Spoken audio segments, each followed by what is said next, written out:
Senate as well. We do have with us Kipruto Rapkirwa, who is a politician and former cabinet secretary, and James Nyikal. Dr. James Nyikal is a member of parliament for Seme as well. Right, we are looking at some of the salient points that were raised during the cabinet meeting at Mount Kenya Safari Park, of course, hotel, and a raft of issues moving forward as well. The president is also looking to be a key stabilizing figure in the region. This is the Horn of Africa and East Africa, looking and gagging for that particular EGAT seat, primarily also focusing on what is happening on South Sudan right now as far as politics is concerned there, and the warring factions that are still simmering in South Sudan. For the longest time, they've not really gotten a traction as far as peace is concerned. We shall be looking at that as well. But let me just come back to you, Kipruto Rapkirwa, as we're looking now on the content just to unpack, and it's good that we have Hilary Sige, who was there, came yesterday. He can actually point to us what really transpired there. Some of the things that you think maybe the government might be punching over and above their weight as far as the promises are concerned, their realities, what should be the short term. Has always been very particular on the short term, the mid-term, and the long term. From your perspective. Yeah, I don't envy Kenya Kwanza government because they have taken over when the economy is not doing so well. Indeed. And when we're still ravaging issues of drought, drought is still ravaging the country, and many other problems that are likely to depress food production. I was reading this morning about armyworms in Nyeri, Kirinyaga, and to a certain extent Machakos, which is also something that can depress food production. Those are some of the challenges they should be faced with. But I hope they were also able to discuss the technical issues of achieving what is envisioned in their manifesto and some of the promises they have given to the people of Kenya. As I alluded earlier about the issue of fertilizer, because that is very critical in terms of food production. I hope they will also be able to revitalize the extension service. You know, when the system was devolved, some of the extension officers moved to various counties, and they were like vehicles at the parking. They were not being useful, and yet they are trained to be able to interface information from research to the farmers. And also important, now that I'm mentioning research, I hope they will spend more money on research, because any country without research is a country that is doomed to fail. There is a certain component of our GDP that research must account for, so that for everything that we do, we must be informed by the new technologies, and that technology must also be able to be off-taken by the farmers or the recipients that are supposed to multiply that information. And finally, I hope they will be able to balance the issue of taxation and the need to spur economic growth. You cannot be taxing an animal that is already underfed. We need to feed the economy of this country before we think of roping in some taxes. And a better way would be to make tax payment a friendly enterprise by ensuring that we increase the people within the tax bracket. By increasing is ensuring that you formalize some of the businesses that are ongoing, but not making it punitive. So that you see, once you expand those who are in the tax bracket, even taxes can come down.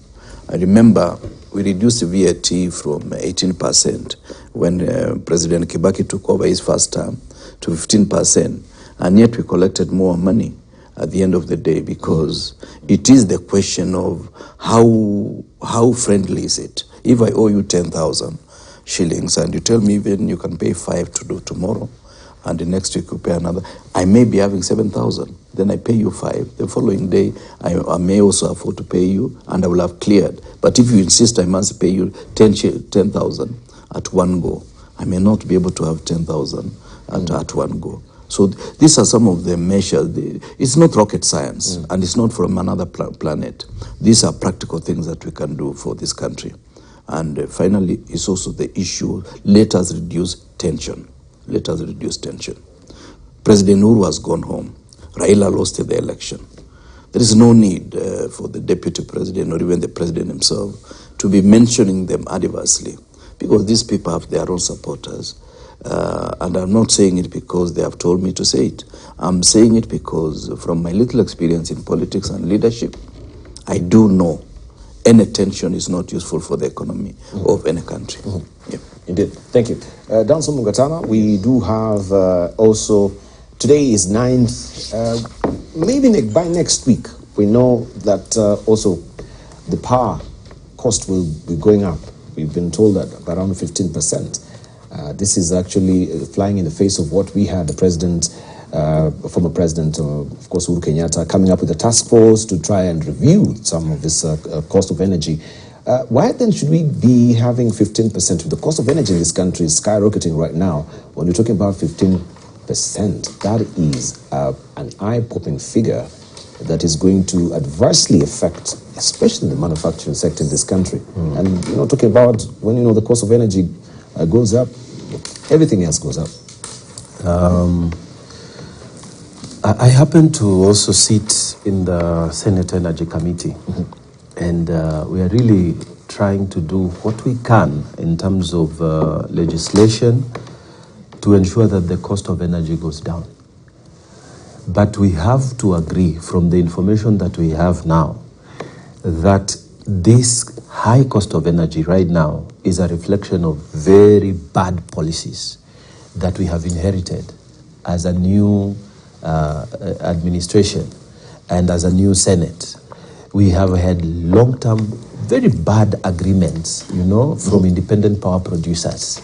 Agreements that have, literally, killed.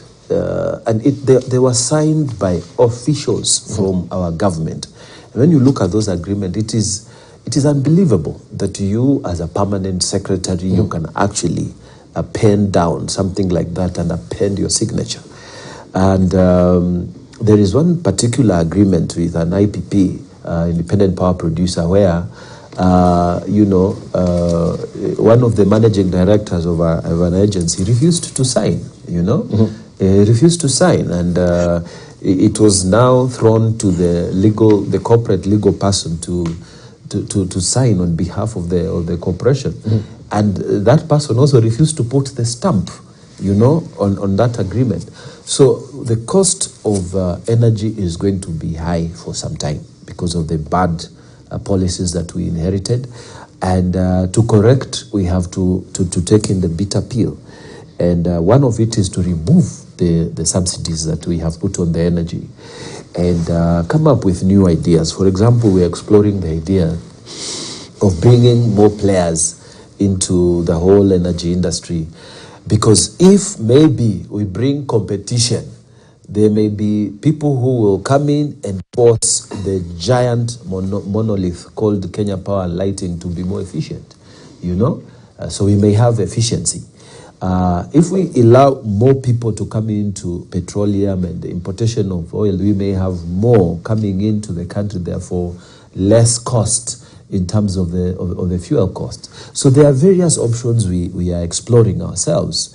And we hope that in the short run, of course, we have to take the bitter pill. When someone is sick, you take malaria queen, and you're going to feel it's not sweet, it's not sweet, but we have to take it. And then after a few days, things will change. So it is the part of the development that must occur. I also wanted to make a quick mention in terms of what you were mentioning about the austerity measures in this country and what the content of that meeting contained. I'm thinking that one of the things that was missing in that meeting, and I don't know, maybe they didn't tell the president, but one of the things that was missing is a recognition that Kenya is not a country on its own island. Kenya has neighbors, and I'm speaking as the head of delegation of Pan-African Parliament in Kenya. Now, we have to think about how we are going to integrate our economy vis-a-vis the economies of the neighbors, and particular the issue of intra-Africa trade. This is what we discuss when we go to the Pan-Africa Parliament. The sense of infusion of that it was lacking, because what I saw and the statements that came out, it was just inward looking, and there's nothing wrong with being inward looking, but you cannot be an island on your own. The economy needs to work within the environment of other African countries. I tell you, when we are in South Sudan, apart from the Juba Games and what, we had a lot of engagements with government and private sector. And I know that one of the things that we were told when we were there, information we gathered, is that Kenya, South Sudan, and Juba, we have extremely good relationship. We invested a lot of money, a lot of time in stabilizing the country. And, you know, we have to give credit where it is due. The Honorable Stephen Kalonzo Musyoka played a very central part in terms of stabilizing the area. And he's held in very high regard. And everyone says Kenya, Kenya, Kenya. In that. But what about the economy? We are losing out because Ugandans have gone in, Eritreans have gone in, Kenyans, we used to be there and then we are reducing. What is the strategy? The strategy these people are using, their governments, for example, the Uganda government, you come into, you secure a contract, the government guarantees you, you know, they make sure that you are paid. And it is not that the South Sudan government will pay you. The government of Uganda will pay you if there's a delay in payment and you have performed your duties. Mm-hmm. They will pay you, and then they sort out government to government. Mm-hmm. But we in Kenya, we don't have that facility. We don't. So you go to hustle on your own. And if you fail, you fail. And the failure is, government takes long to pay. So you have invested in government supplies, you've gone this, you've done this, you're expecting this number of dollars to be paid. They don't have dollars. They won't allow you to move. I mean, there was a time it was very bad. Now, of course, it's much better. But you will find that other governments are taking a very strong stand to support business. And you see people who came behind us are overtaking us. Eritreans are there in the hotel industry and going, why would Eritreans beat us in the hotel industry? Yeah. And yet the Serenas and whatevers are all here. But the question will be... why is it that retreat did not talk about the integration of our big economy into other areas so that we benefit our people as a strategy? And I have said this many places. We have to support business outside so that we create employment outside. We can't just be talking about our own things, excluding other economies. And that is critical for me. That is critical for you, but the question will be again, because we've had also Wanjiku Muhia, who has been in that particular East African Legislative Assembly for the longest time. Pan-African Parliament. But even if a Pan-African Parliament, the question that I'm bringing about is some of the legislations that are put also within the East African Legislative Assembly, because I think that's a part and parcel of a Pan-African Parliament, a snippet of it, so to speak. Critical issues. They are never discussed by, member of parliament when they are brought. I mean, she was really crying foul that, you don't give it the attention and the prominence that you should have, as other countries within the regions are giving, the East African Assembly legislations. In parliament, you never discuss these things. So how then do you expect the government to effect these things if you, the legislators yourselves, you never even speak about it within Parliament? Let me just tell you, I think whoever was speaking there didn't mention that every time the parliaments like ourselves who are represented in Kenya outside, when we come, we file reports, okay?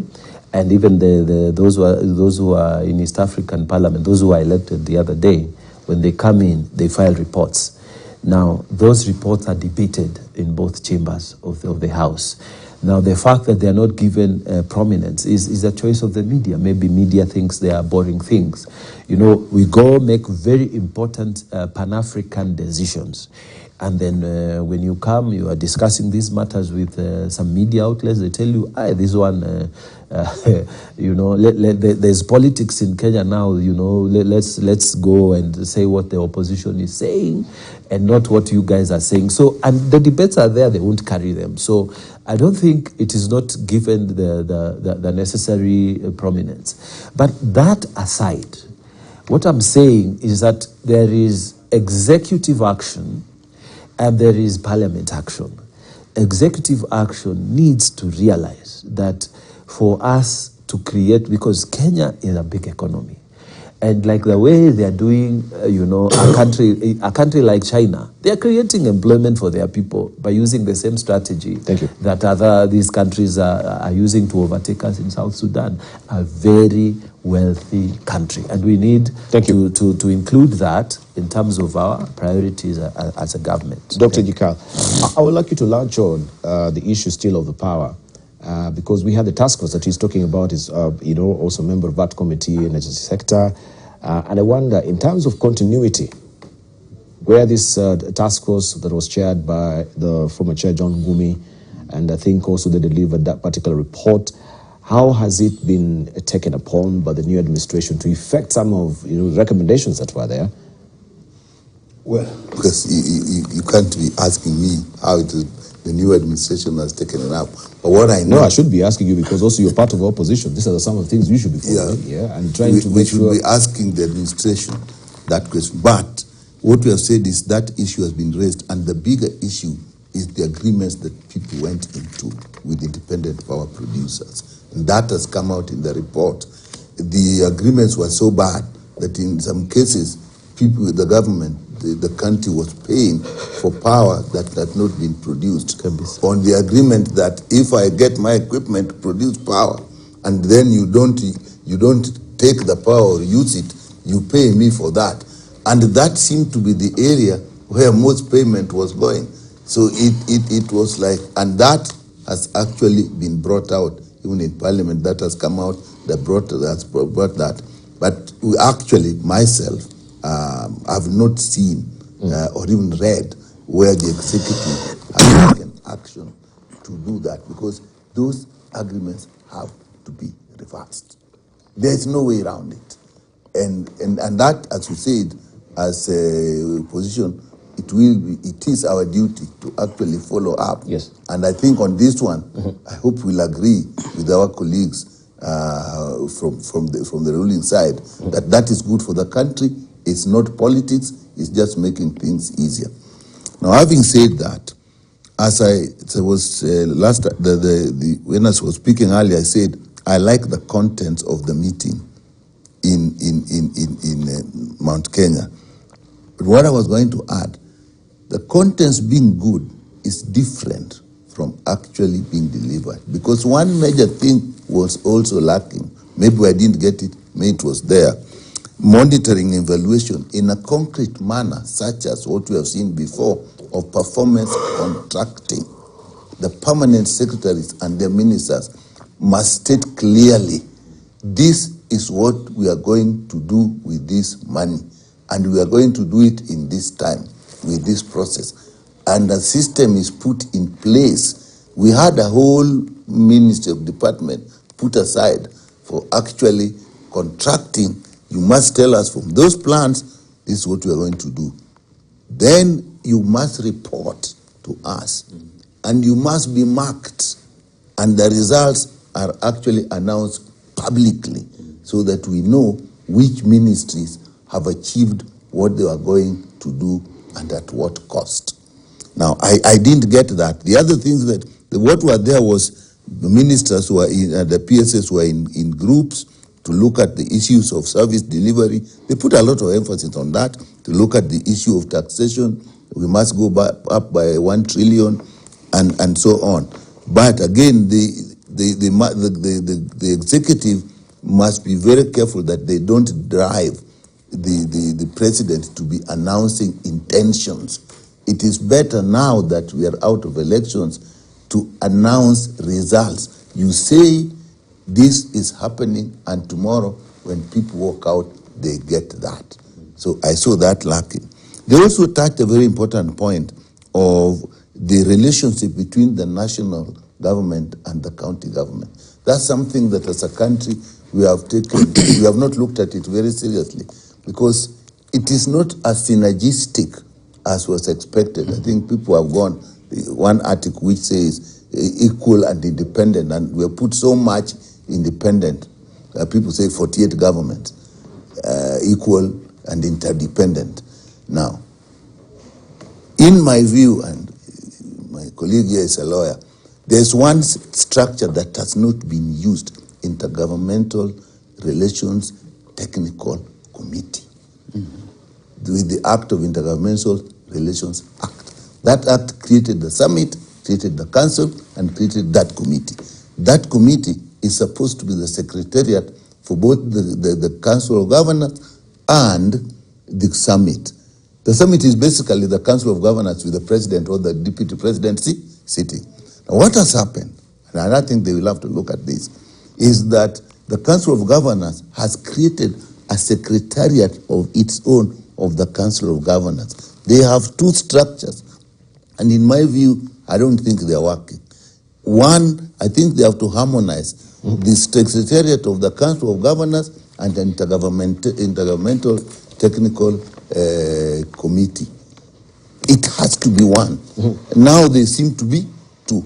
And I saw that the deputy president was given that task. Unless that law is either looked at or implemented as it is, and those two harmonized, I hope that will happen. Then the relationship between the National Assembly and the Senate. Again, we as a country have not realized that wherever the money comes from, we are serving the same people, and there must be synergy in using that money, and so there should be synergy in legislation. I like the idea that we should not be suing each other, but we should actually have a system of agreeing with each other within the government. You know the people who benefit when the government sues each other? The lawyers. They make huge monies on that, while we could have just sat, and I like that. Are they going to implement it as stated? Because even those lawyers, there's an interest. I was rather unhappy that corruption came rather weakly. Maybe it is the press. I didn't hear as much emphasis on it as I had on service delivery. And we must realize that whatever we do with service delivery, if we do not tackle corruption, nothing will be achieved. Maybe Hillary Sigi can tell us, because this wanasema ilikuwa mkutano nyuma ya tent. Yeah.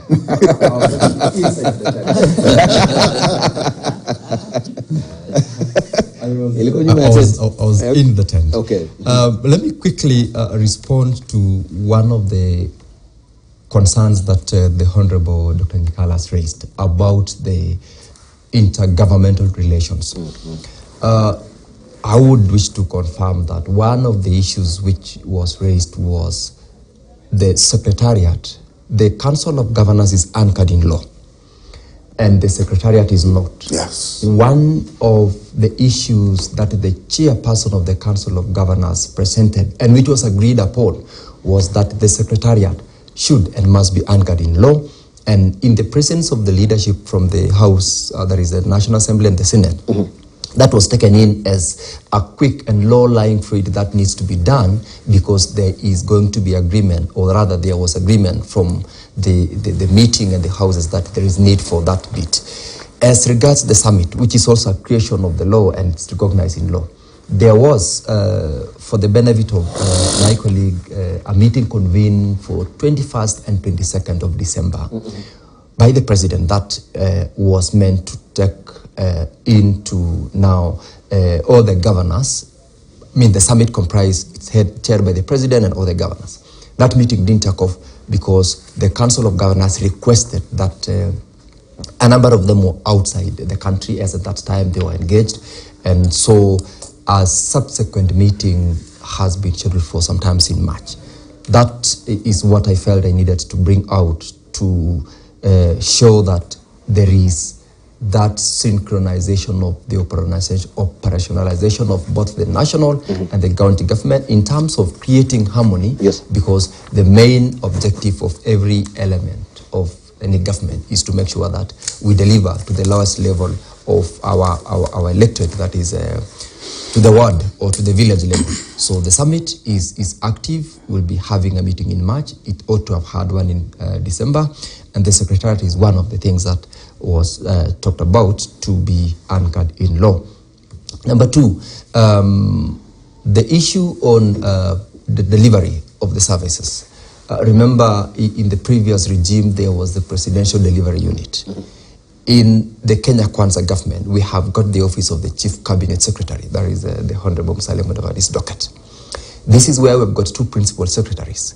One whose role is to be a parliamentary liaison in terms of enactment of legislation relevant to support the executive from delivering on the promises, and two, a principal secretary whose role is purely to ensure that there is performance, there is a follow-up in terms of contracting by the various executives responsible, such that even besides talking about it, there is now a docket whose role is to ensure, have we signed up this contract or this performance between the principal secretary, the cabinet secretary, the government, and what they are supposed to do.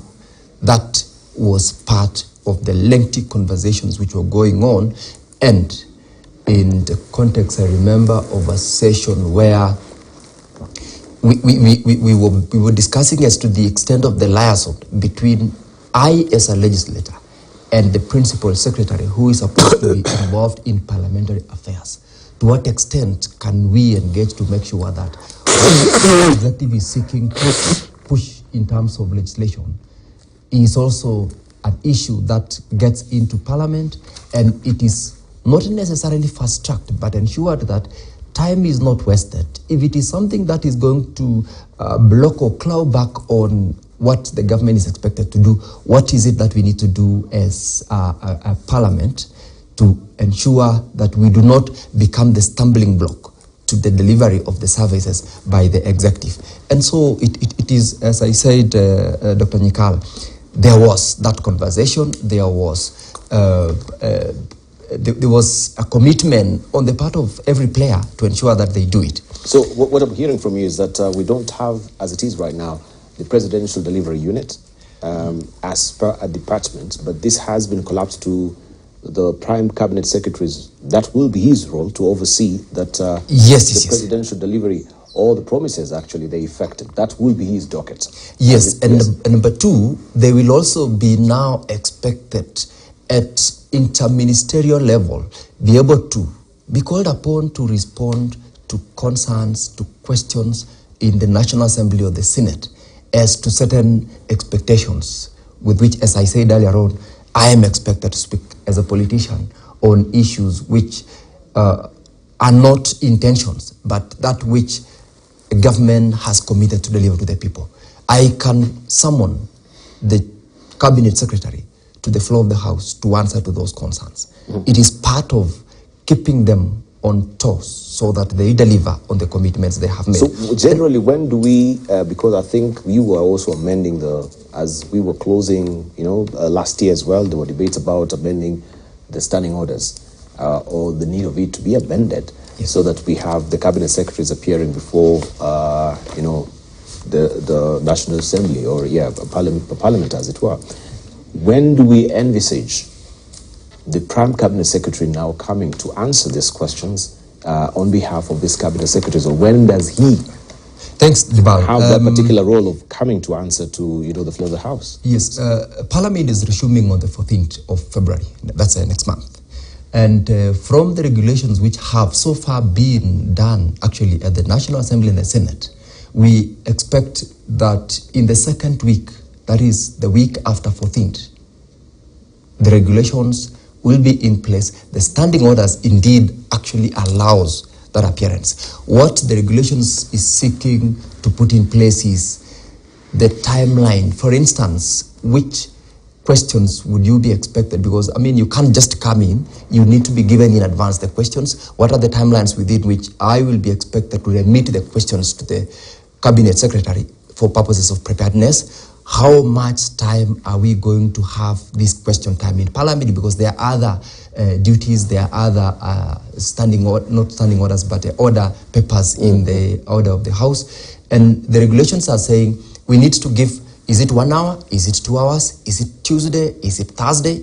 That is what we are working on in the regulations, which actually done. There was a presentation from the National Assembly and the Senate, majority leaders, and the regulations are in place. The standing orders permits. So what is being worked on is going to happen between the second week of resumption of Parliament. They will be appearing, they will be expected to respond to the questions. And of course, the assumption is there will be questions. There will be issues raised. And allow me to still say something else about the session. When we talk about what Honorable Kirwa said as let's avoid speaking to the election. Let's avoid talking as though we're still in an environment where we're still competing. It's true. Part of the package that was discussed there is we are off the election period. Let us harmonize the government so that we would have, whether you were from the opposition or in the ruling coalition, the person whom we are all expected to serve is the Kenyan. The person in Siaya expects the government of Kenya Kwanza to deliver to the services. When we are saying we are rolling out the junior secondary school, it is not only on zones where the Kenya Kwanza is, it is the entire country. And part of that conversation was ensuring that let's harmonize. Let us also synchronize on what is expected to be delivered to the people of Kenya. And in terms of performance, it's not limited to the areas where we are saying this was our support zone. No. It is the entire country. That meeting spoke well into it. And I am sure in the fullness of time, we will be able to see that there is indeed a reaction cutting across. When we talk about security, security is not only to a specific area. I am aware, of course, that we have in the Kerio Valley, we have got part of what the president also spoke in Nanyuki, the area. Hang on on the security bit so that we can also hear from Honorable Arap Kiro as it is right now. So do you actually agree or hold with this view as far as politicking is concerned? Maybe this was the last meeting that they needed to clarify that hey, I need now to call you to order in terms of the pronouncements that you've been making on the platforms. The politics aside, we are past that junction. Could we move forward right now in terms of development? We'll see less of that. And maybe the opposition should be open to that idea that now we're turning down on politics and people are beginning to work. Well, I think the senator is very persuasive. If I was to assign him another duty is to make him government spokesman at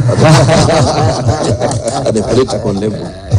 Because, if all that he has said are the issues that they discussed is very, very encouraging. Because we have a lot of work to do. And we have a lot of emotions to massage. And we have a lot of people that expect a lot from this government.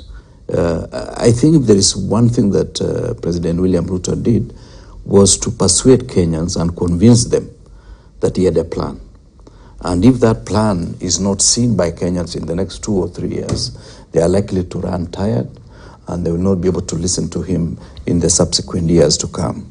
So I feel that is very encouraging.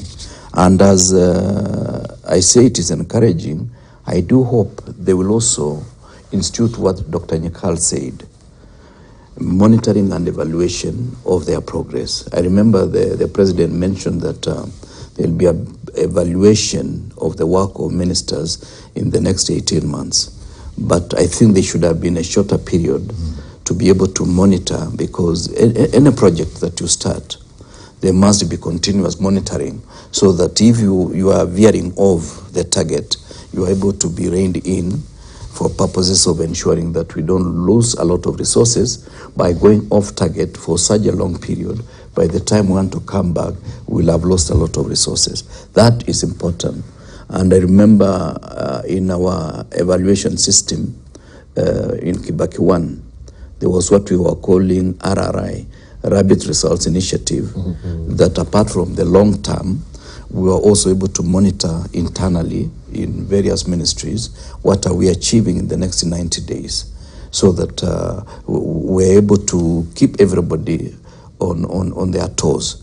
And it was not being imposed by the office of the president or any other office. It was each ministry setting their own targets and meeting them according to their own understanding, according to the resources they have, and according to the capacity that they have, including the human resource capacity. But generally, if we can have to that particular time, we had the Ministry of Planning that also had the overarching role of looking at different ministries in terms of performance contracting, isn't it? Yeah, Ministry of Planning was useful, but they funneled out. I remember for my sector, there was strategy for revitalizing agriculture, which Ministry of Planning was part of in terms of rolling out that strategy. But once the strategy has been rolled out, the Ministry of Planning will be monitoring the results that you've said. In the next 100 days, we'll have distributed so much volume of fertilizer. In those 90 days, have you done? What are the shortfalls? And what is the problem? And it was just a very lively discussion going on. And I'm sure William Ruto, having been a minister before, understands that even some of these subcommittees of the cabinet, they'll be able to monitor each other and to be able to meet certain targets that they set for themselves, so that this country can move to the next stage. Now I've said that, allow me just to say one thing. MPs are ambassadors at large, in the sense that anywhere they go, and it is very clear from what the Honorable Mungatana has been saying, that they were playing a very good role in South Sudan. And I do hope the government will also understand to export the product that we have. Some of the countries of the Nordic, a student completing university at a certain level, they are sponsored and they are paid for to go to the UN and to attend other bodies as interns. And when they come back, they will be dealing with the desk of UN or AU or any other institution. I think this is something we should be doing as a country, so that somebody in the Ministry of Foreign Affairs, Kenya, understands the operations of AU, the intrigues, understand the UN system and the intrigues, so that we are able to take full advantage of some of these export products. Because you see, what the world is doing is that they have maximized the potential within the country. Now, what is left is to export, whether it is expertise, human resource, whether it is resources like money. The way you are said, you pay for a contractor, then now we deal government to government once a certain project has been completed. It has been done by China. It can be done by even us. Finally, I think we need to take advantage, the way you alluded earlier. Kenya is the hub of the region, of the IGA region, even COMESA. We are very instrumental in this particular region. We need to rise to that occasion. And the way we can rise to that occasion, we have so many institutions now offering courses on international relations, starting with USIU, the University of Nairobi, and many other institutions. So that when we are recruiting individuals to go to Ministry of Foreign Affairs, let them have the requisite capacity, the knowledge, and the skills to be able to deal with international relations. Because basically, international relations is about you, the country, engaging with other countries. It is about your self-interest as Kenya that you are engaging with the rest of the world. I think, to me, that is very critical. Kenya, we need to think critically and innovatively about how we can influence the region. Otherwise, what we've done in South Sudan, what we've done in Somalia, what we've done in the region, now we are doing it in DRC. How are we taking advantage of the benefits of that effort? Yep. Well, it's a good salutary movement or move that we had from the president, appointing former President Uhuru Kenyatta to be running that particular role of being a peacemaker around. But don't you think, particularly when we're talking about IGAD as well, that we need a special envoy? That you're talking about Kalonzo Musyoka, who was a special envoy to South Sudan. In this administration, still we are eagerly waiting to see, and we can see how really things are unraveling in South Sudan. right now. People are talking, oh, maybe by July something else will be, up in the air as far as South Sudan is concerned. And wanted just to ask you, in terms of reconfiguring even our foreign policy as it is currently, and trying to get maybe a special envoy for South Sudan that we know. This is a special envoy who is particularly intent to making sure that region, that particular country, peace is restored, because we began this particular process with President Moy. Yes, speaking first of all as a former, assistant minister in foreign affairs, and also speaking as now head of delegation for Pan-Africa Parliament, Kenya needs to have that foreign envoy, special envoy in South Sudan. Kalonzo Musyoka's tenure has lapsed, and there is a gap. And we need to fill in that gap. You see, the difference between the ambassador and the special envoy is that the ambassador, has, to take time even to reach the president. It's in terms of ranking, it's very difficult for him to reach the president of that republic. Even when he has a special message, it is it's not normal. So he would have to go to the minister in that country. And then he communicates. The protocols are different for the special envoy. The special envoy, like South Sudan now has 5 vice presidents and the president. And it's collectively called the presidency. The special envoy can easily make arrangements through the ambassador to actually meet the president, unhindered, and then raise the issues, and then quick decisions are made at a very high level. But we don't have one now. And you see, these are some of the things I hope the Honorable Dr. Nyikal will take to the leadership of opposition and step down their feet and say, look, there's this and this and this that needs to be done. And the country hasn't done them because they have a role, like they say, they're in government. So they have a role to make that government efficient. It should not be the media to raise these things. Like when you say there's a whole article, editorial, in fact, on the Standard that says, you are talking about austerity, and then you are going to hold a meeting in a very expensive hotel.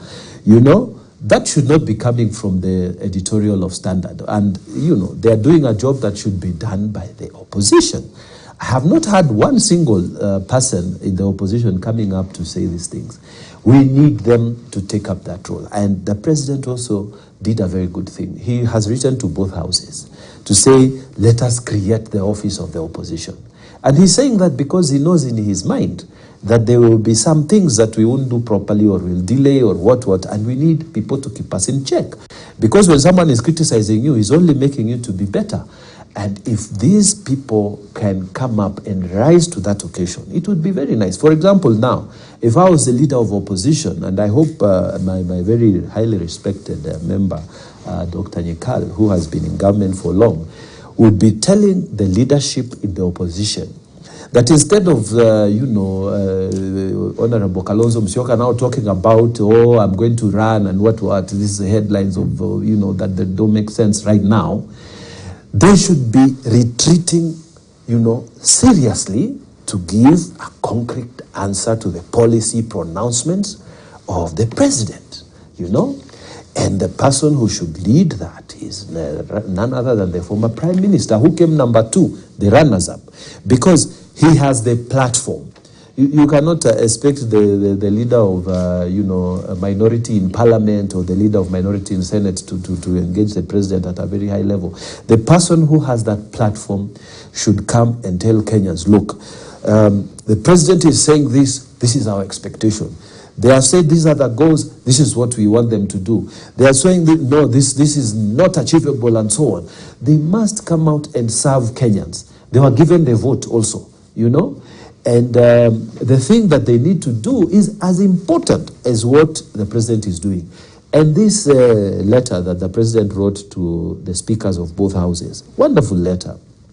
The only thing lacking, it didn't mention the governors. Because the governors also cannot be properly put on the level of, accountability by the minority leaders in the county assemblies.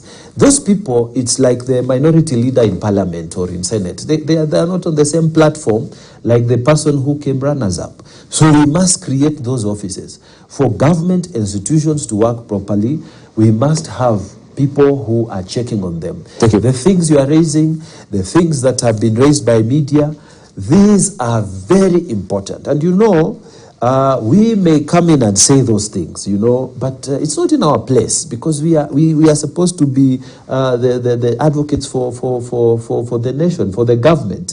So we need them to do their work so that Kenya can be efficient, and then they should never, I think they should not oppose the creation of the leader of opposition at the national, and they should even support those of us who are saying they should create a leader of opposition at the county level as well, the runners-up, so that the country becomes a very efficient working democracy. Right. Na hiyo ni muhimu sana. But it appears also the opposition, they're at least thrown out of kilter in terms of organization. You're trying to find a true north still, because there's a lot of issues around Azimio right now. If we may just open that Pandora's box as it is. We have also the, Right Honorable Raila Odinga saying there will be a major announcement that we expect. We don't know how long that will be. It could be this month, it could be next month that will be coming. Maybe that announcement will point towards the direction that Azimio should be taking right now. But as it is, it seems Azimio has lost that thunder, that fervor, that vim that we should be seeing right now in terms of putting the government to task. People will say, oh, hey, it's way too early to try to put the government to task because they are trying to, shake into place as far as structures is concerned. But the state of affairs within Azimio is dire, isn't it? No, don't worry about that. When I hear Honorable Mungata, I'm actually quite pleased to hear him talk like this, because what is clear, they are missing BBI. Because I knew that direction of the BBI is where I was trying to avoid that conversation with BBI. But you know why you can't debal? This is the nature of the truth. That when you deny, you refuse the truth, you hide it, you put it, it just wriggles out and its head appears. If somebody had him, you would have said he's taking my position. Don't worry. The opposition is actually alive and kicking. You don't expect that we are reactionary, that every time something happens, you jump. Look at how we have reacted to the issue of subsidies and the issue of the food. You had the statements made by our leader. So as to our organization, who is going to the president, those are side political issues. Just as we are saying, let's concentrate on service delivery. We are also really concentrating on opposition. Opposition is also part of service delivery. It beats the executive into line. Hey, you can't go there, you can't go there. This is the only direction. And what he's saying, you had us, even on GMO, when the GMO came, we came out very strongly. When the subsidy issues came, we came out very strongly. When the food issue, we have come out very strongly. And you had the leader of minority, Honorable Pio Wandai, actually had a long statement in the media about all this. Even this one of the meeting at Mount Kenya, I've also told you, you can see we are already analyzing what is it they were doing, and does it look like they're going to achieve it? That's something we are in together, we are going to do. Opposition is there. The wish that we should have the leader of opposition is our wish more than theirs. But be worried when your opponent is showing you the route. Be worried when your opponent is showing you the route to take. You must ignore that advice and look at it carefully yourself and say, okay, I want to go there, but this route is showing me. There could be a sting in the tail. There could be a So that's why when you are telling us to support the leader of opposition, we must, whenever you are picking advice from somebody, you must think, how does this advice help the advisor? Before you know that the one being advised, how it is helping you. Kiro will tell you it's the interest. You know, it's the national interest. It's your interest first. So there could be something. No, you know, your self-interest cannot survive if it subdues national interest. It will die therein because you exist. It is like saying you are fighting for chairs. But no, let me ask you. No, you are fighting for chairs in a house that is burning. If you concentrate on fighting for the chairs, the house will burn plus the chair. But the expected gesture that should have come from the opposition is the fact, if there was this particular pronouncement that was made by the government, that we particularly intend to have an official opposition, let's try and restructure the law to accommodate that. Have you, from your own interest on this, instead of just sitting back holding and wondering what is the government up to? No, that's not what is happening. No, just a moment. Just proffer, you also proffer your hand, get to a table of discussion to see what is in the mind of the government. You've not done that so far. No, the first thing to do, don't you seem to think that what is in the press is what has been done. Sometimes there may be something that has been done or is being done and actually it has not hit the press. Exactly, that's what I'm asking. We definitely have considered, and you don't expect me to go into those details, this request to implement BBI in the terms of the people who didn't want it. What does it mean? So we want to know this new tent meeting you had with the government, and you don't have to tell us. How do we in principle, we are together. But in implementation, we must look at the ways, because an implementation may actually serve the advisor than even the nation. Okay, when somebody is in government, people will never advise on how you can make them fail. That will never be done, and people will never advise in a way. People will never advise. You shouldn't have pronounced this thing. Let me finish this. Let me finish. Let him finish. Let me finish. People will never advise their opponents to make them stronger. That doesn't happen in life. So when the thing you agree on, now somebody says, no, I don't want it, then the following day comes, you know what I think? Let's do that thing. The first thing you do is say, okay, we still want it, he wants it. What is their stake in this? Let me tell you, there's a move, if you look at it, to actually have a question. Yes, ask. Sincerely, and I have a lot of respect for you, and you know that. Sincerely, is it correct for someone to say, bring back BBI or forget changing the law? BBI, we know, had provisions of extra constituencies. Many constituencies, put in the constitution, which me, as Tana River, I was getting nothing. BBI had established an ombudsman within the judiciary, an independent constitutional authority, to be now monitored by a person who is appointed by the executive, by the president, so that now judges will have to be looking at the back and say, oh, this decision I'm going to give, is it going to also, ruffle authorities or what? Judges were going to be under the executive.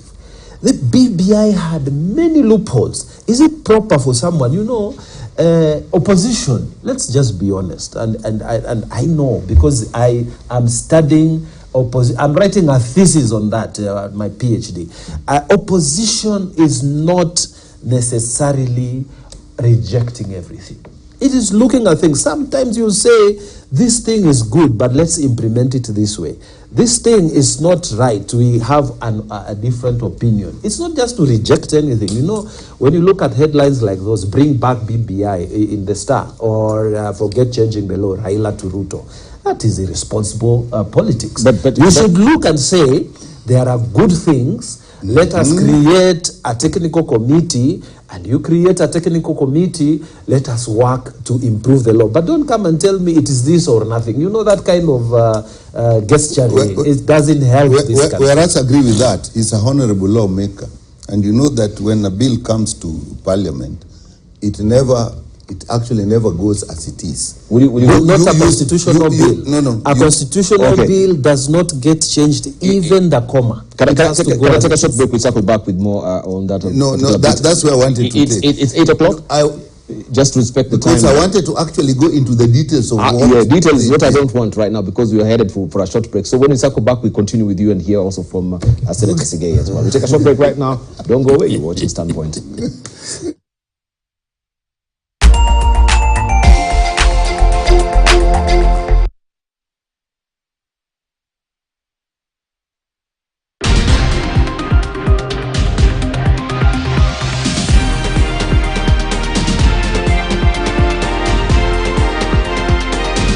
KTN News. Get the whole story. Early every day, we'll make it even better. With the Standard e-paper, you get double the reason to be a morning person. Get to enjoy twice the value when you subscribe to the Standard e-paper at epaper.standardmedia.co.ke. For a 10-day free access to e-paper archives, full access to premium content on the Standard website, and Sudoku and crosswords to keep you busy at discounted rates of 30 shillings daily or 539 shillings per month. With the Standard Digital e-paper, we do more than give you news. We make your day count. Standard Digital e-paper. Tap up just how you like it. Just how you like it.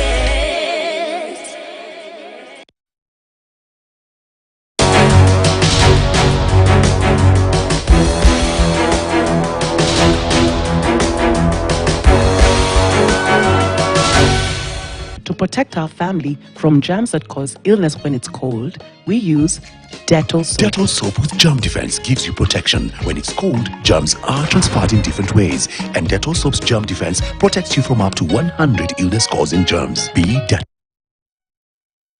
Mars, yani mko mtaani buying just like that? It's time to play Instameter and you could win up to 10 million shillings instantly. The game is quite easy. Simply dial *239# to play. Don't just zuba. Play Instameter today and get a chance to win millions. Over 18s only. Gaming is addictive. Play responsibly. This message has been authorized by the BCLB. License number 880.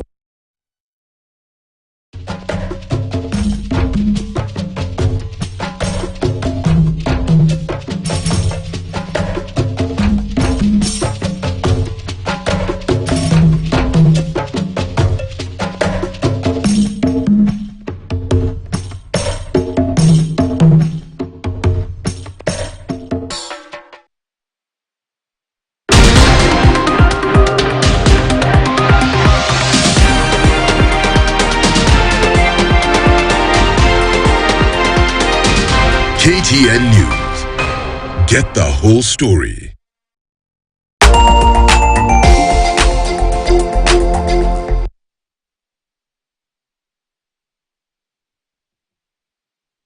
Here we are on the tail end of the program right now, holding court with our legislators here and also politician Kipruto Arap Akirwa. So far, we're looking at what is happening currently, especially in regard to the BBI, of course, being pushed or pushing the envelope from the opposition. And we were having a very heated debate there with Dr. James Nikal. Back to you. Let me just circle back with that. I think you wanted now to unpack the content of it. We were saying that the call to create the leader, to create the position of the leader, the position of the leader of opposition coming from the president or from the ruling party.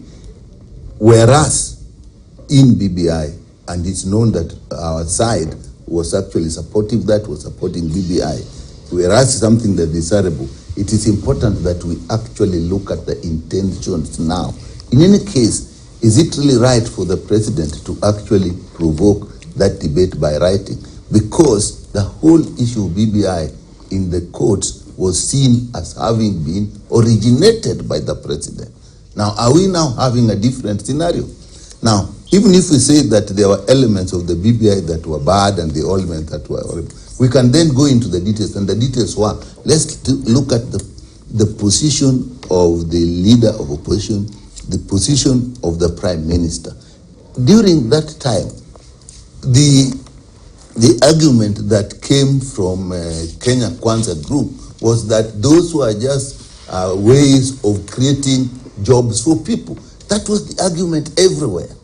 It hid the fact that it was actually necessary to have opposition issues executed properly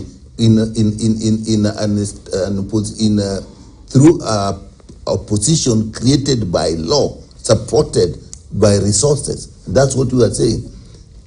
When it comes, we are going to look at it. The principle was the principle we started with.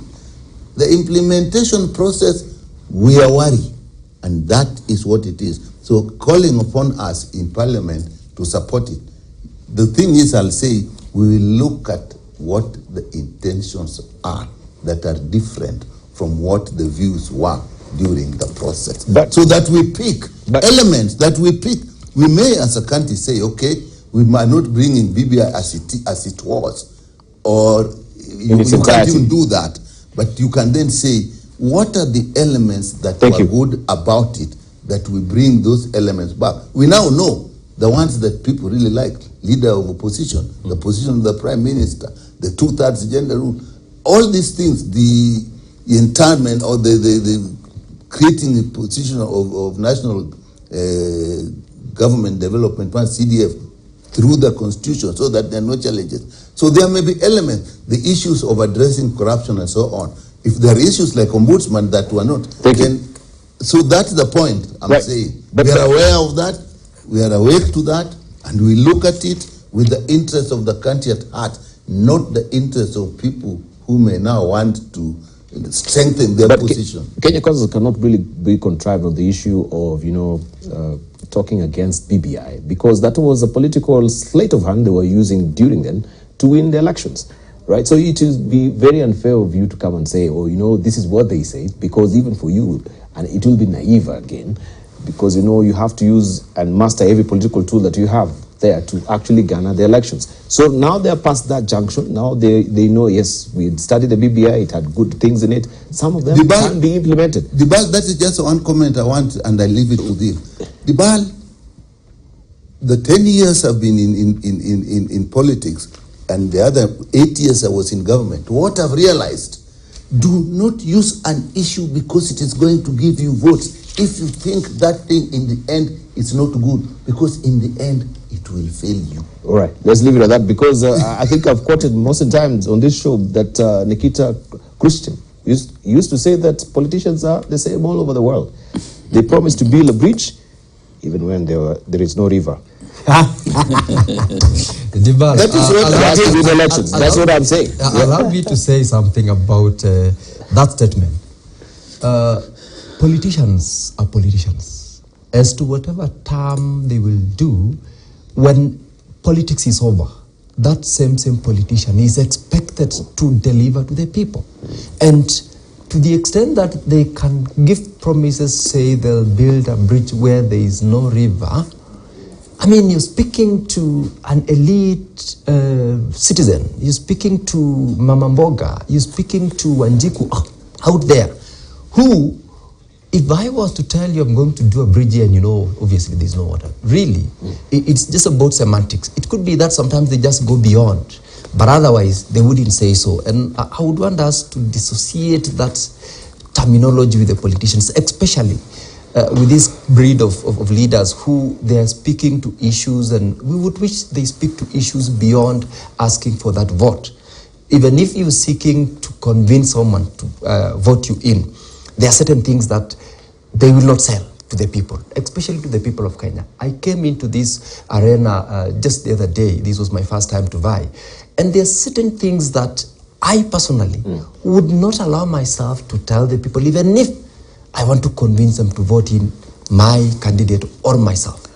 That should be the direction that we should go. The trajectory of the politics that we should push ourselves into will be to that. But then again, what is the role of a politician who has gone into office to legislate? And it is true, you've said that we legislate for posterity. That is exactly what Dr. Mikali is saying. So that when we speak about BBI, which I really would want to restrain myself talking about, it's something that was dealt with. It was during that period. It went to court. The courts pronounced themselves. That is the highest court in the land. If there are certain issues that were to come and the legislation or politicians would want to participate in, that is part of their role. That is part of their constitutional mandate. And the best that we can do is to make sure that whatever law that you're going to make, whether it is amending the constitution, let us do it for posterity, so that if tomorrow we are not in government, we still have good law that will serve the people of Kenya.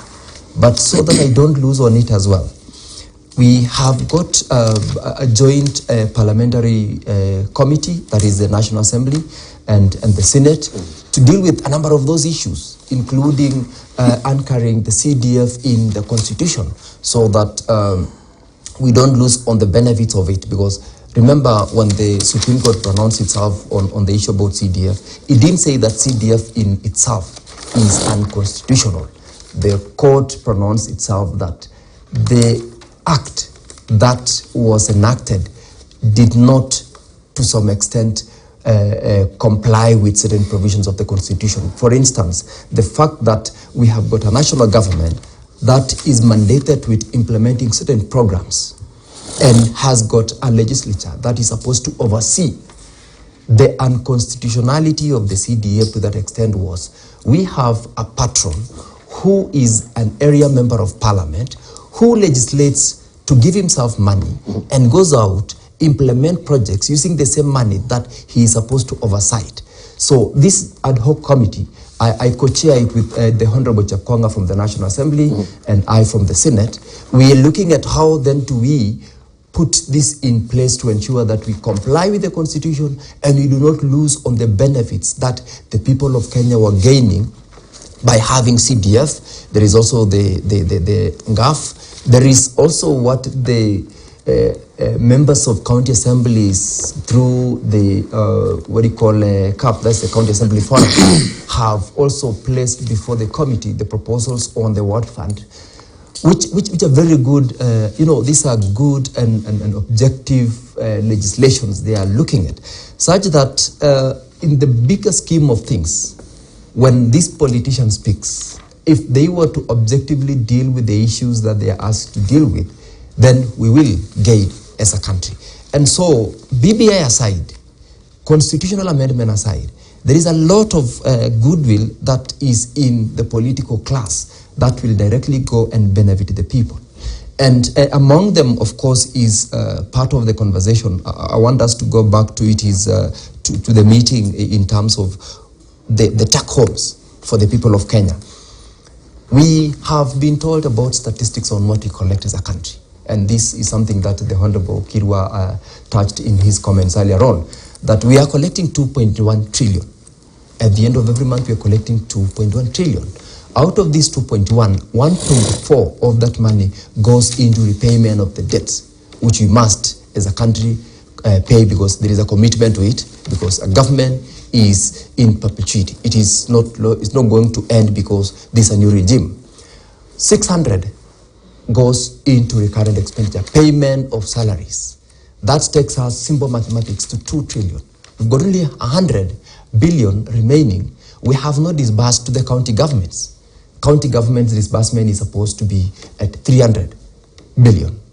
We are actually on a deficit of 200 from that which we collect. So that when the president speaks about enhancing collection of revenue by encouraging the people to pay taxes, he's targeting 50% of 2.1, that is 1 trillion. If we were to get there, then we can begin having a conversation about our ability to repay the debt, to disburse to the county government timely, and also without deductions. Because one of the conversations from the Council of Governors was that we do not get remittances in time. And that is a fact that is admitted even by the executive, because you cannot remit when you do not have. If you are collecting with a deficit of 400 billion, what do you remit?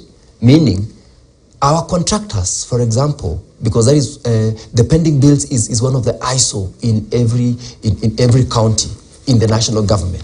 People took loans to run certain projects which were given. They have not been paid.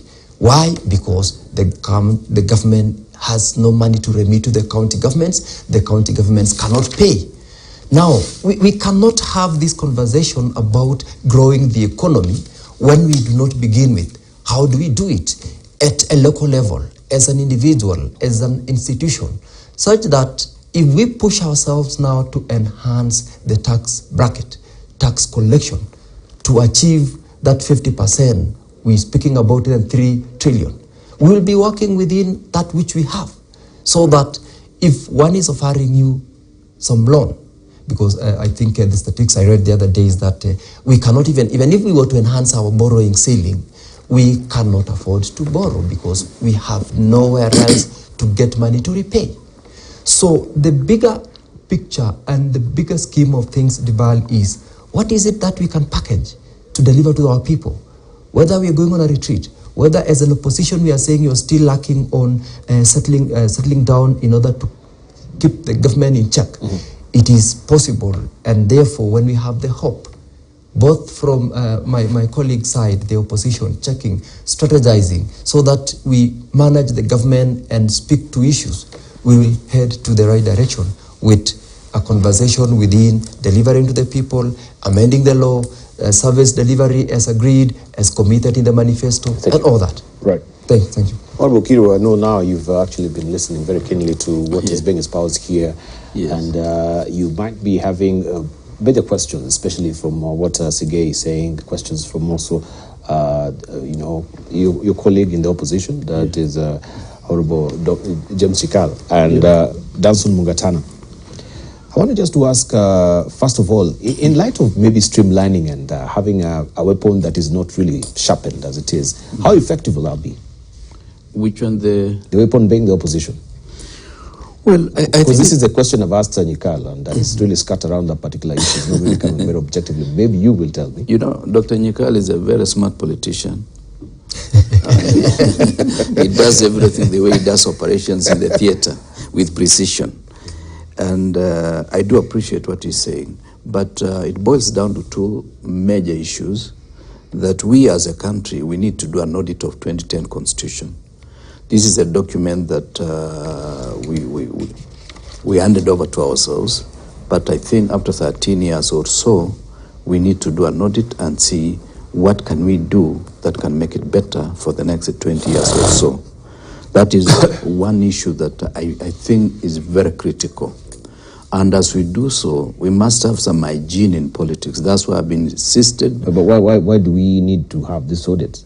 We need to do an audit, which is the source of all these problems that we are having? It's not. Yeah. Part of it is our pervasive bad manners, which is really lack of discipline. That's true.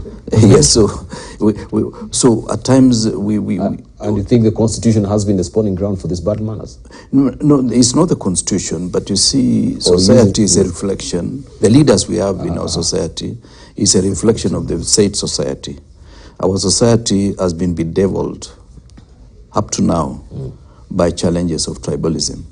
I think Kenya Kwanza tried to address that, and I'm happy about the progress they have made so far. But still, tribalism is still very palpable in our society.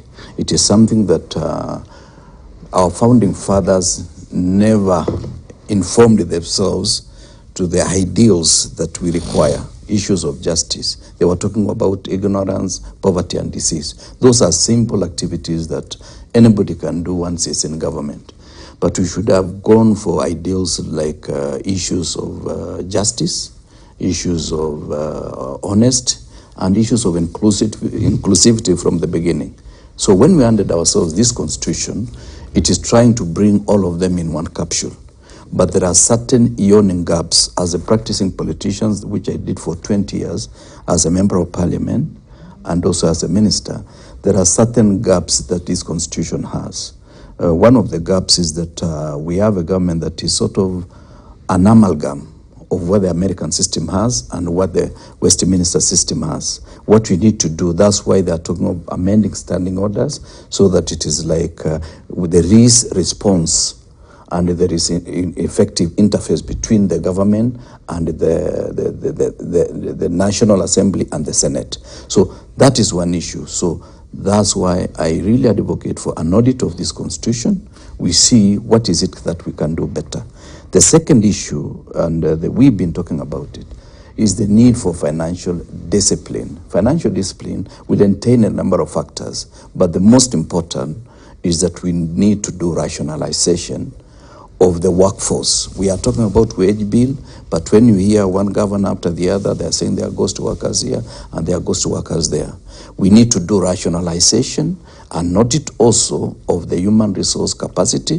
What are the skills that Ministry of Agriculture needs that the officers in that ministry have? What is it that Ministry of Foreign Affairs needs? We need to do an audit, and we do what we call skill matching, so that the people we have are the people who will be doing the right job. Finally, I just want to beg the President that this time round, when they are talking of employing 15,000 askaris, possibly in the military and police, it has become a burden to many parents that for your child to be employed in the military, you need to pay 400,000. So people are selling land to ensure that their children get employed because they assume once they go to the military, there is money at home. I want just to beg the President that please let it be part of his legacy that if my child is able to run and is able to meet the requisite standards as per that, let no money be changing hands. It has happened, and I remember even when people talk of President Moi as not doing well, but this issue of money was not as rampant as it is. In some areas, it goes up to 800,000 shillings for a child to be employed in the army or in the police or in the AP, whichever institution. It is important because the moment you allow that child to bribe so that he is employed, bribery becomes part of his culture. And culture once created, it is very hard to destroy. All right, Senator Mungatana, I think on a lighter note, I heard also Senator Aaron Cheriot saying also when you're recruiting, there's the issue of corruption as well. There's also the issue of dental formula. Why do we need to check on the teeth of these young men who are coming for this particular, recruitment? Do you need this particular dental formula to bite the Al-Shabaab? That is the question that he was really asking at the end of the day. But maybe you could comment on the issues that is being raised as well, briefly. Yeah, I have to agree with my senior colleague that there is need for audit of the Constitution because even when we were passing the Constitution during Kibaki's time, the discussion and the conversation that was agreed amongst Kenyans then was that we have at least 90% is good, but there is 10% which needs to be looked at. And we had said after 10 years, we will start looking at that 10%. Big, nice constitutions like the American constitutions that were written many years ago took time to also change here and there and there. And we need to accept that our constitution, like the courts have said, is a living document. And so a living document means it can mutate at some point, it can grow, it can, continue to improve. So there is need of us looking at it, and but let's not bring in, let's not raise political demons by naming things like BBI and what, because then you take us back to political mode, which is not good for production of a constitution. If our constitution making should be done when there isn't political pressure, there should be something that is done for posterity, not something that is done because we are about to have an election. So I think that I agree with, and maybe I may not come back again because I'm seeing the time is going. So let me just say this, that I am personally very, very hopeful in this new year and the beginning of this year. And I'm very, very encouraged by the government, the way we have started this year. I'm happy that we have had a retreat that is telling us there is a direction, there is a plan that we are taking for the nation, that there is a serious commitment to do this bottom up. It wasn't political posturing only during the campaigns. I am very hopeful, and I've never been more hopeful, that we can achieve, maybe not 100% of those things, but the president can, in this administration, in Ruto 1, he can be able to do more by following that plan. And my prayer is that he will focus sincerely and honestly on the economy.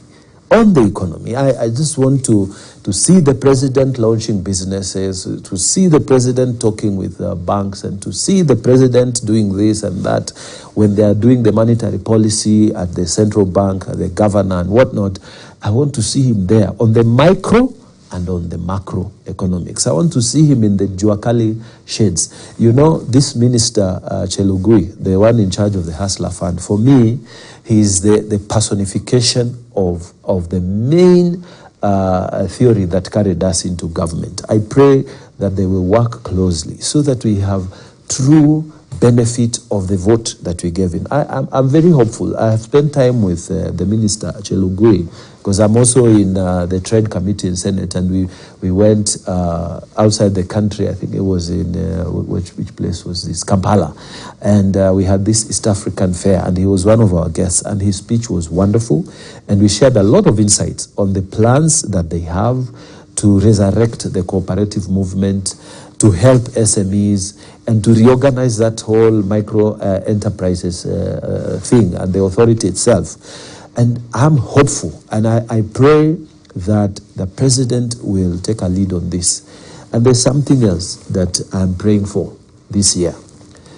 He said during the campaign, and I was there because we were with him, that there are counties like Tana River County that require a Marshall Plan. They require specific help so that they can progress. You will find that we have very little in terms of tarmac roads. And that is a national government investment that needs to be there so that we can provoke general development in those areas. We have huge irrigation schemes that need to be pumped up so that the country in parts of those areas, and I'm not just saying about Tana River, I'm saying there are other counties, Turkana, Samburu County, and so on, that need a Marshall Plan. And my prayer is that he really will, because that Marshall Plan, the name Marshall, it is coming from a history. The history was that at that time, the war, the Second World War was over. European economies were beaten down. Britain and all those countries were down. And the country that was strong at that time was the US. And the president then was Marshall. And they actually, not the president, but the Secretary of State at that time was, he was called Marshall somebody. And they actually looked for money to support Europe so that they can come up. So now, if you're talking about a Marshall Plan, and these were the words he used, then you are saying there is money that will be invested in these high potential counties so that we can see the potential realized. So apart from focusing on the economy as a country, he should also look at these other smaller counties. Indeed. Thank you. Allow me just to take a short break before we come to you, Dr. Nyikal, with your Marshall Plan as well, you should tell us, and with the opposition. We have a very interesting editorial cartoon that we'll circle back with, and Dr. Nyikal will pick it up from there. That is in the Star today. I will soon give you direction. This is what we have there, as Raila Odinga is pointing one way, and also we have Kalonzo Musyoka on his back pointing the other way. We know that also the chair of Azimio has been very mealy-mouthed so far as it is. What are the plans in 2023? Do we still have Uhuru Kenyatta as the chair of Azimio? And how will Raila Odinga give direction without the blessings of the chair? Well, we are yet to know that on the other side of the break. Don't go away.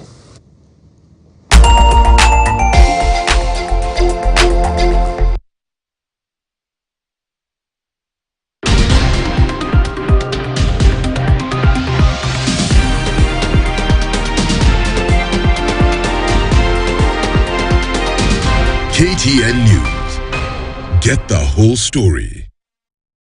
Na unazuba hivi tu mtaani, si upite na mita uwe mshindi. Cheza Instamita na unaweza jishindia hadi mita 10 papo hapo bila ngoja. Game yenyewe ni rahisi sana. Bonyeza *239# sasa ushiriki. Usizubae bana. Cheza Instamita leo upate nafasi ya kujishindia mamita. Over 18s only. Gaming is addictive. Play responsibly. This message has been authorized by the BCLB. License number 880. We value your feedback and welcome any comments, queries, or complaints regarding our news content. You can get in touch with us on SMS 22155, call 0719-012-450, or email feedback@standardmedia.co.ke, or you can send us a letter on Post Office Box 30080-00100, or deliver it to our offices at Standard Group Center, Mombasa Road, Nairobi.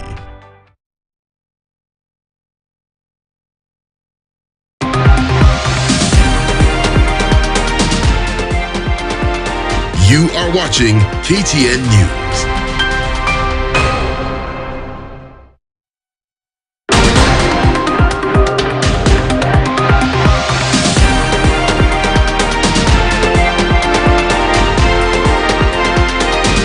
KTN News. Get the whole story.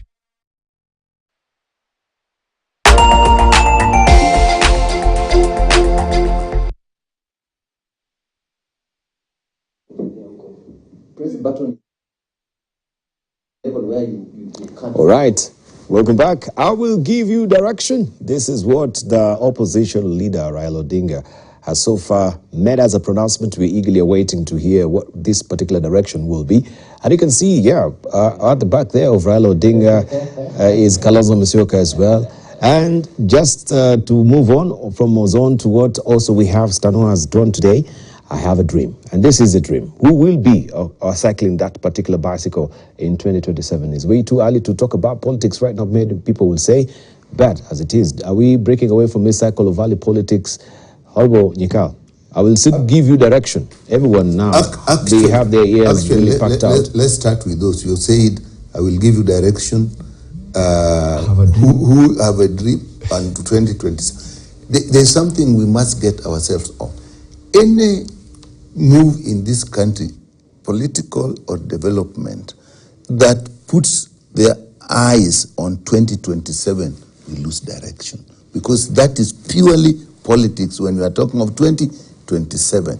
It is the same for opposition as much as it is for government. So people who are looking at opposition that they must tell us who the leader is in 2027 are playing a trick that I don't think opposition should fall for. Because the moment you identify somebody now, you have put he'll be targeted throughout. So it's a trick. Even if I wanted that position and I'm being told, say now, you are being coerced to come out in the open. It's like in hunting. You hit the bushes so that the rabbit comes out in the open so that you can chase and kill the rabbit. The rabbit must sometimes stay in the bush and see how the element is. Wait. Now, our leader saying he'll give direction. He has to plan. The opposition has to plan, has to look at it. We have all come from election. There are people even within opposition who are still wondering, now they want to run away. Maybe their heart was not in opposition. But the core of the opposition we know must exist. And as it is now, we have a leader. Even if you say the chair of Azimio is leaving, we have right now as it is, Honorable Raila is still in the opposition. Honorable Kalonzo are still in Azimio. Now to say now we must say who amongst them is actually a trick that I don't think will fall to. Because whichever way you do, you are damned. If you say it is going to be so and so, you are setting for as a target to be hit left and right. Our position now is we consolidate, we strengthen ourselves. Even if the Azimio chair goes, we are able to get within ourselves a leadership that will go, and then we look at the way the government is being run. Now, we have had this meeting that has indicated to us what is being done. We are going to look very carefully, like the main agenda is service delivery, the cost of living, food availability in the country. They're talking of food production. Very good. We must look at that. And when we believe it's not being done right, or, as sometimes happens, those good intentions, actually, they get captured in the way and people start making lots of wealth out of them. That is our role to look at. The issue of corruption, we must look at it, because that great plan that those ministers were sitting to bring out, to improve the services, to reduce the subsidy, to reduce the taxes without hurting the wananchi, we must look at corruption does not get in there. That did not come out well. So we will. You mentioned that. Yeah. But allow me just to. So that then, if you. Allow me just to move on to Hillary, because. No, I haven't finished. Then we also will expect that there was a mention of RRI. They said they're looking at low-hanging fruits. In my mind, the biggest thing that we should look at in terms of RRI is fighting corruption, looking at how delivery is going to be done, and the third will be the county national government working synergy. It is critical for our delivery. Opposition is alive and well. Our leader is going to give the direction, just like now the president is giving direction.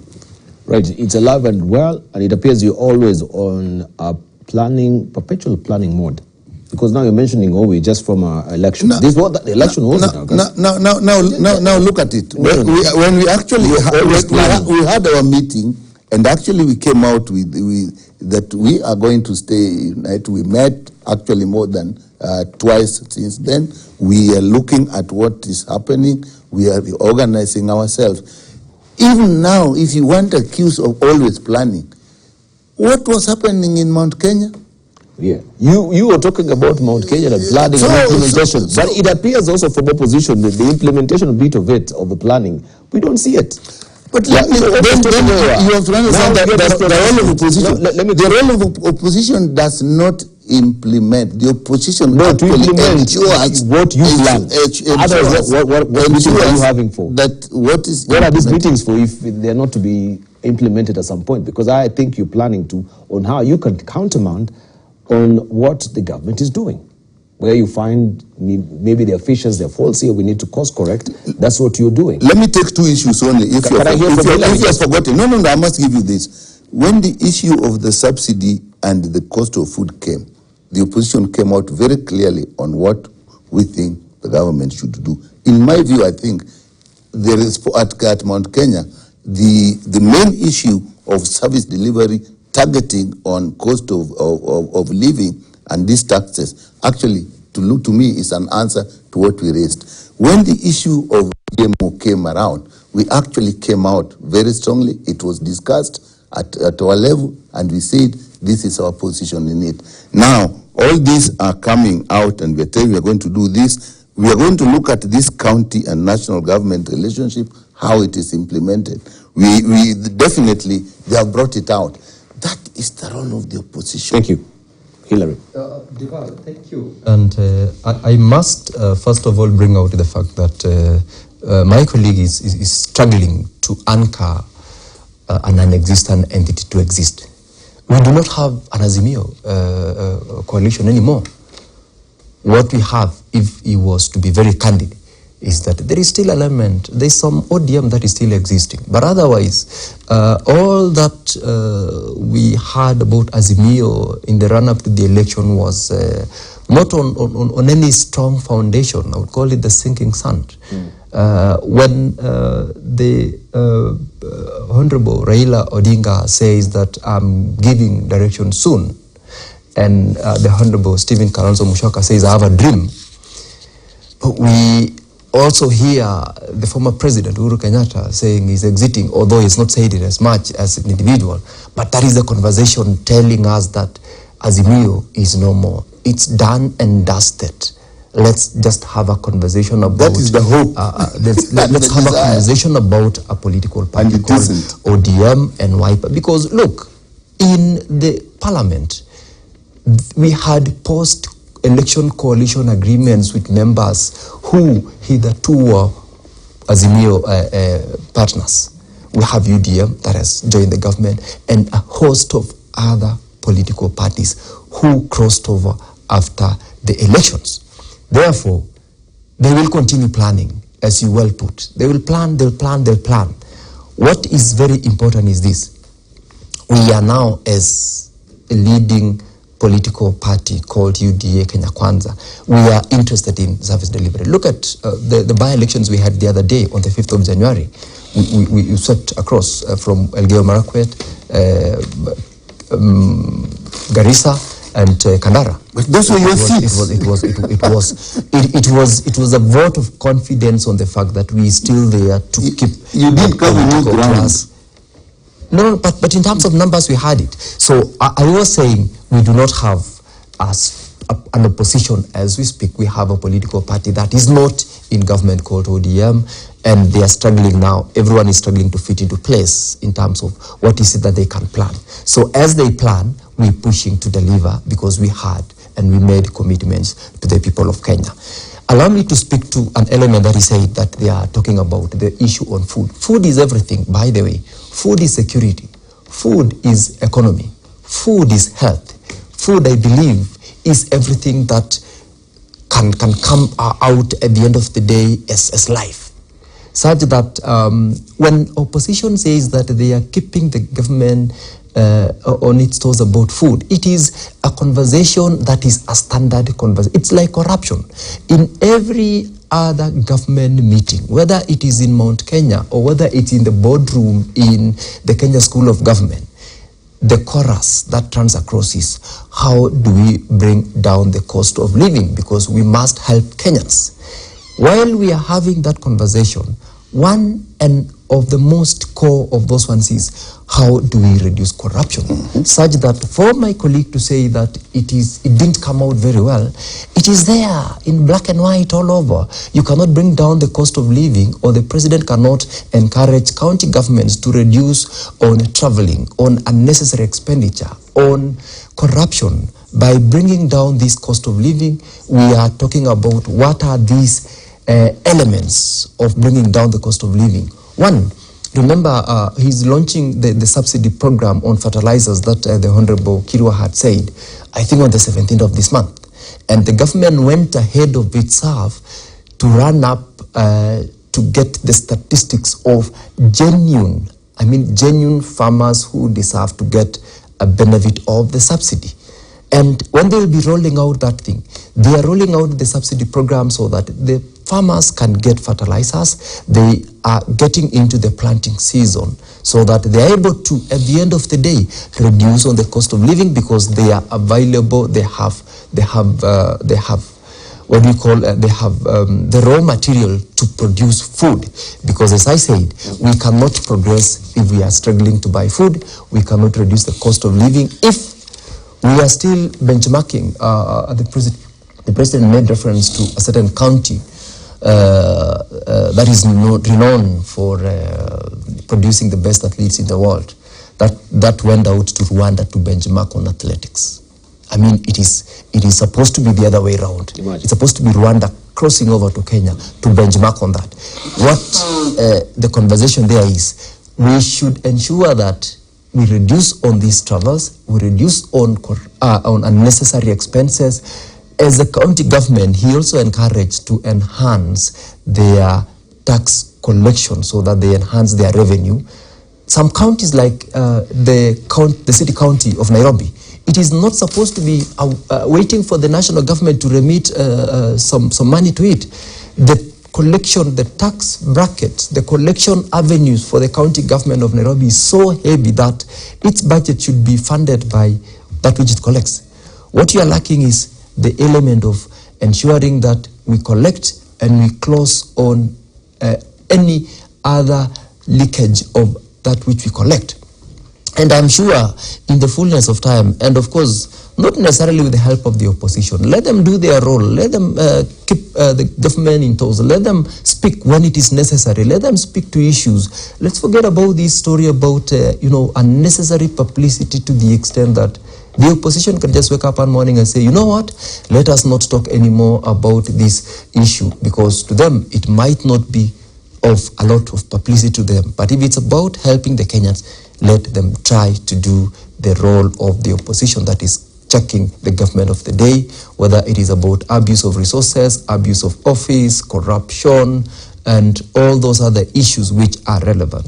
The GMO story is nor here nor there. I mean, I might not speak with authority because I'm not a scientist, but you could be to some extent. But it is something that we've had a conversation about. They cannot say that they are, by speaking about GMO, whether to import or not, they are performing the role of the opposition. No, it's something that is best left to non-politicians to have a conversation on, because we're talking about scientific comments which some of us would say without authority, without statistics, without at least the know-how beyond the fact that it is the government that is trying to bring more maize, whether GMO or not. By so doing, they are benefiting a certain number of business community that is in government by the day. I mean, we lose the objectivity when we speak about it that way, because you cannot tell someone in Baringo, in North Hor, who has not had food or even water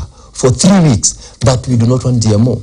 To them, they are killing, they are eating herbs, they are eating something that is that's not edible, because they want to survive to tomorrow. They drink water which is, if you were to ask me, not supposed to, because they have none. If then I'm saying I'm bringing you some rice to that person in Nothor, to that person in Baringo, whether it's GMO or not, they want something to live for the day and to see tomorrow. So let's not politicize such serious issues. All right, Honorable Kiru, what I'm hearing from Hillary is that opposition right now is all about style and not substance. That ideally what you should be doing also in this planning meetings is maybe preparing dodges and obituary for Azimio. As it is right now, he says there is no Azimio. Let's just be realistic as opposition, ODM and Wiper Party, the Uhuru Kenyatta, Jubilee, these officials and fractions there. So a dodge would be more apropos for, Azimio right now. Well, in politics, any sitting politician fears elections more than anything else. And therefore, they have to conjure up many issues and bring some theories on the demise of their opponents. And therefore, the demise of Azimio will not necessarily be replaced by anything more friendly to the government of the day. But what I know is that we are going through a transition which will create another organ that will face whoever will be the candidate from Kenya Kwanza come 2027.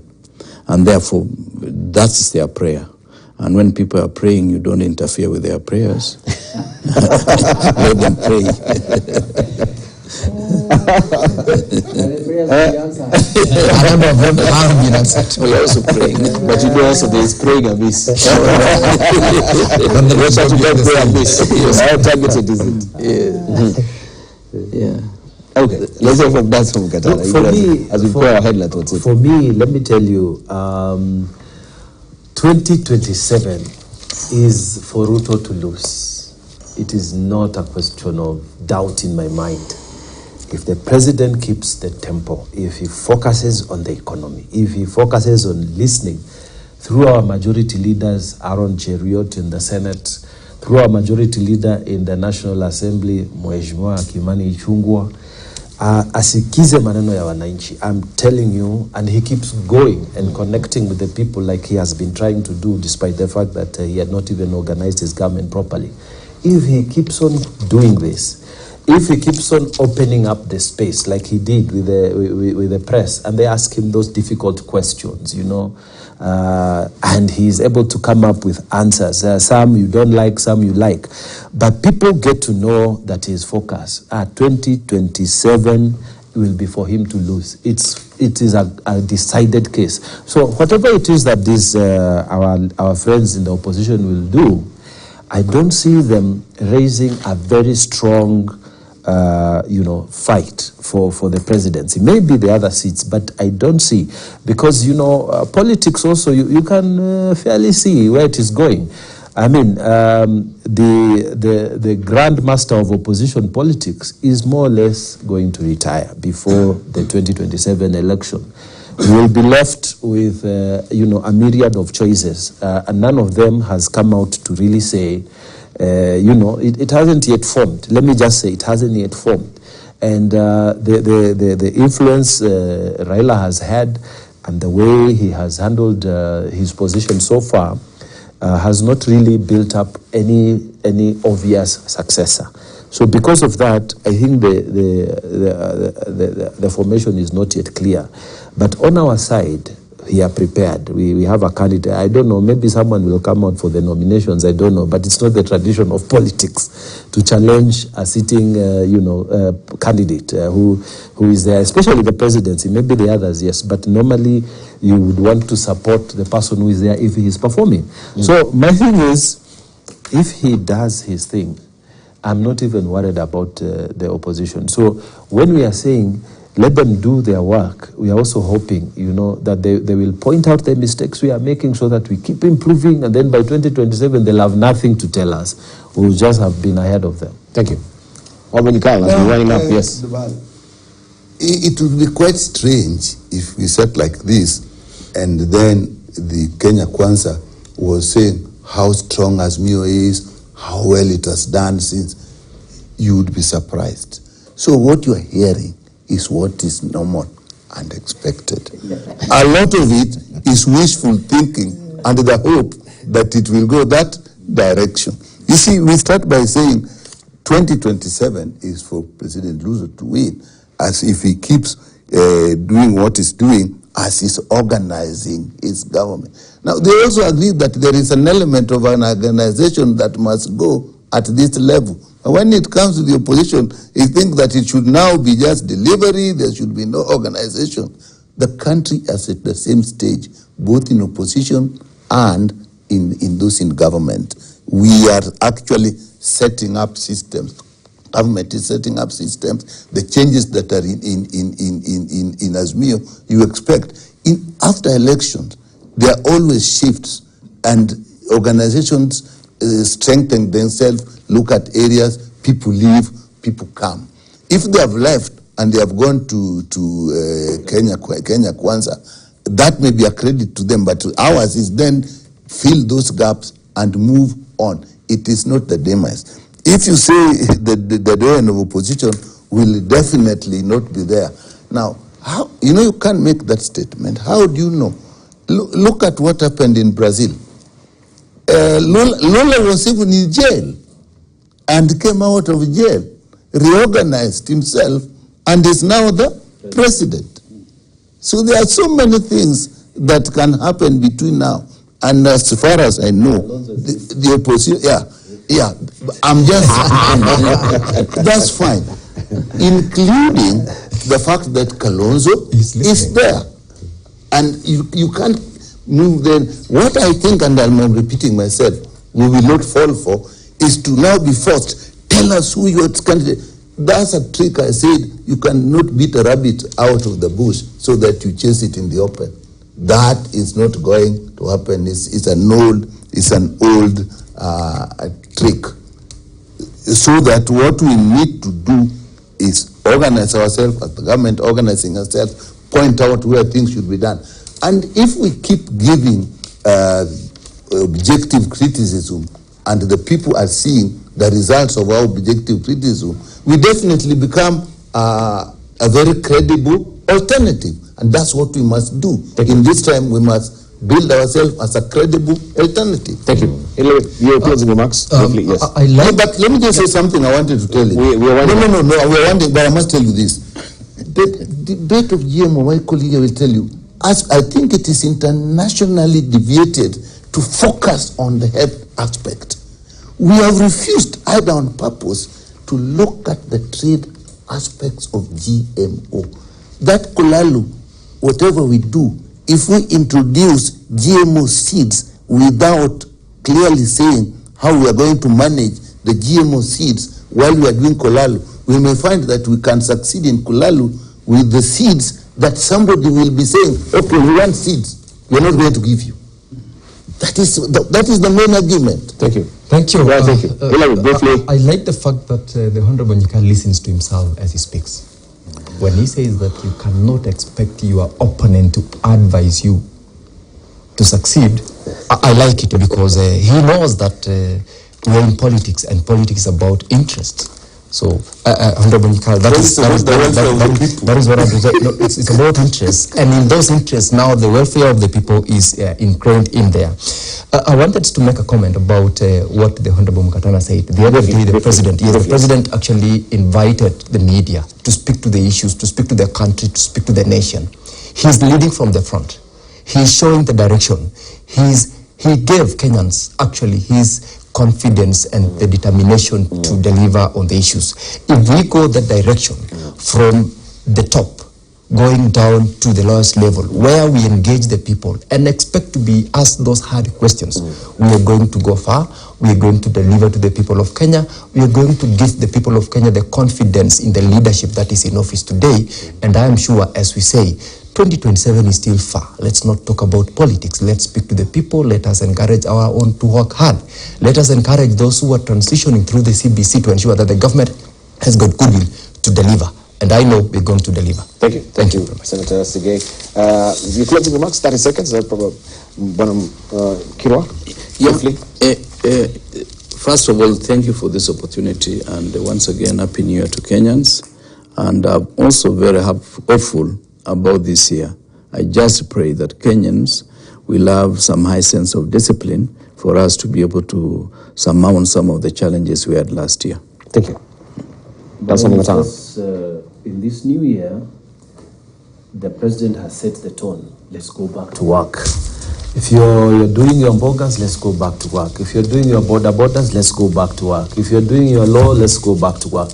Let's work, let's hustle, let's keep doing what we've been doing in a better environment. And we hope that we will have better success in the economy. Thank you.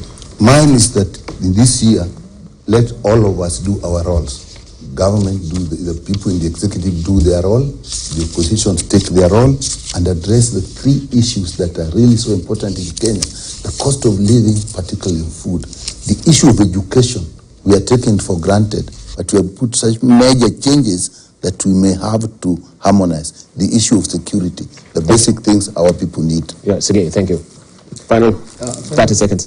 Final comment, of course, is to wish the CBC program to succeed as the president has committed. That is number one. Number two is to encourage Kenyans. As we begin the year, it's still new.